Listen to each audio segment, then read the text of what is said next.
Cần Thơ xin chào cả nhà. Nên hai em cho cả nhà tham khảo cả nhà ơi. Gà bướm này 2,5 kg cả nhà.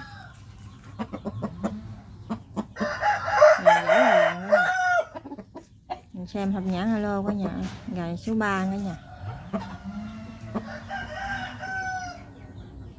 Mình 2,5 kg, con gà này 2 củ.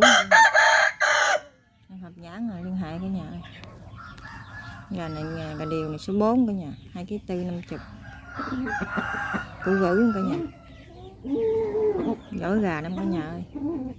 Gà này thì có chân của nó, cái ngón giữa nó hơi qua một chút cả nhà.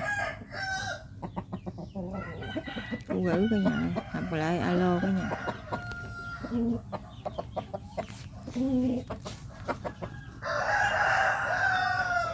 Chúc cả nhà xem video.